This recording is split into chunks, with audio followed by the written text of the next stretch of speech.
তো আজকের ভিডিওটা আমি শেখাবো যে জ্যামিতিক পদ্ধতিতে কিভাবে ভেক্টরের যোগ করা হয়। ভেক্টরের যোগের জ্যামিতিক পদ্ধতিটাকে দুটি বিকল্প রূপে বিবৃত করা যায়। একটা হচ্ছে আমাদের কাছে আছে ত্রিভুজের সূত্র,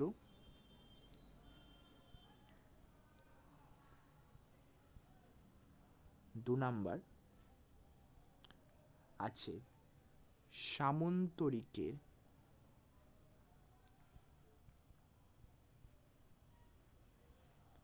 সূত্র,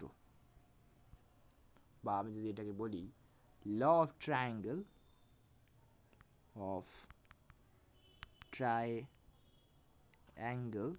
or law of parallelogram।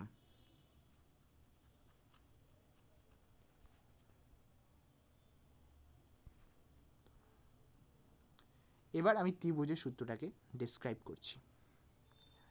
ত্রিভুজের সূত্রতে বলছে দুটি ভেক্টরকে যদি কোনো ত্রিভুজের ক্রমান্বয়ে গৃহীত দুটি বাহু দিয়ে মানে ও দিকে সূচিত করা যায়, তবে বিপরীতক্রমে গৃহীত তৃতীয় বাহুটি ওই ভেক্টর দুটির লব্ধি মানকে ওই দিকে প্রকাশ করে।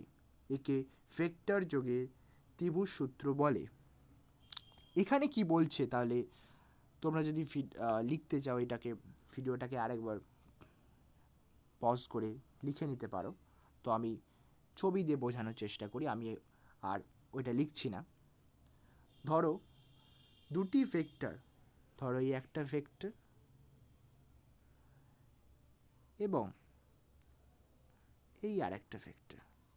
ওখানে কি বলেছিল, দুটি ভেক্টরকে কোনো ত্রিভুজে ক্রমান্বয়ে দুটি গৃহীত বাহু দিয়ে মানীয় দিকে সূচিত করো। এখানে আমি দুটি ভেক্টরকে একটি ত্রিভুজে দুটি বাহুর মানে সংগৃহীত মানে দুটো পাশাপাশি বাহুর দিয়ে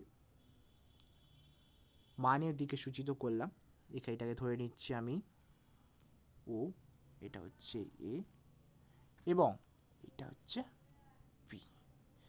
তাহলে বিপরীত ক্রমে গৃহীত তৃতীয় বাহুটিকে ওই ভেক্টর দুটির লব্ধি মান ও দিককে প্রকাশ করে।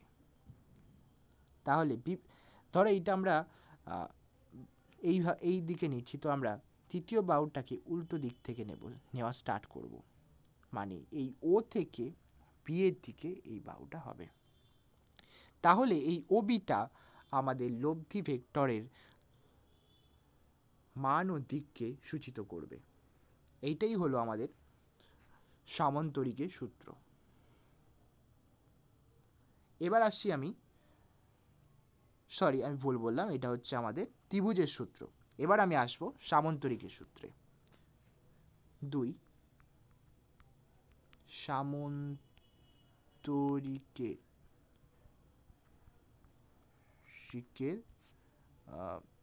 সূত্র, আর হাতের লেখাটা একটু বোঝা যাচ্ছে না, তো তার জন্য আশা করছি মুখে বললে সেটা বোঝা যাবে। মুখে বলছি সেটা বোঝার চেষ্টা করলে ভালো হয়। দুটি ভেক্টরকে যদি কোনো সামন্তরিকের দুটি সন্নিহিত বাহু দিয়ে মানে ও দিকে সূচিত করা যায়, তবে ওই বাহু দুটির ছেদবিন্দু দিয়ে অঙ্কিত সামন্তরিকের কর্ণ ওই ভেক্টর দুটির লব্ধিকে মানে ও দিকে প্রকাশ করে। তাহলে এখানে কি বলছে, এইটা ওই অনেকটা আগের মতোই, তো এখানে ব্যাপারটা একটু অন্যরকম। যে ধরো এইটা একটা সামন্তরিক আমি আঁকছি, এটা সামন্তরিক, ঠিক আছে, এটা একটা সামন্তরিক,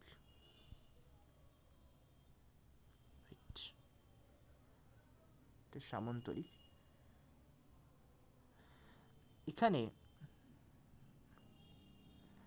এই যে যদি এটা সামন্তরিক ধরে নিই, আমি এটা সামন্তরিক, তাহলে আমি যদি নামগুলো দিই, ও, এটা এ, এটা সি এবং এটা বি, তাহলে একটা সামন্তরিক দুটি সন্নিহিত বাহু মানে ওই ও এ, এই যে ও এ ভেক্টরটা, এবং ওসি ভেক্টর, এই দুটি ভেক্টরে যে ছেদবিন্দু ও, এখান থেকে যদি আমি আরেকটা ভেক্টর এদের কর্ণ বরাবর অঙ্কিত করি, মানে এই ওবি বরাবর যদি আমি আরেকটা ভেক্টরকে আঁকি, তাহলে এই 3 নম্বর ভেক্টরটা, এই ওবি ভেক্টরটা এই দুটি ভেক্টরের আমার লব্ধি মানকে মানে ও দিকে সূচিত করবে, মানে অর্থাৎ সূচিত করবে মানে প্রকাশ করবে, মানে এইটাই হবে এটার লব্ধি মান ওবি। এটাই হলো আমাদের সামন্তরিকের সূত্র। আশা করছি আমি সামন্তরিকের সূত্রটা বোঝাতে পারলাম। এবার নেক্সট ভিডিওতে আমি ভেক্টরে গাণিতিক পদ্ধতিতে কিভাবে ভেক্টরে যোগ করা হয় সেটা বলবো।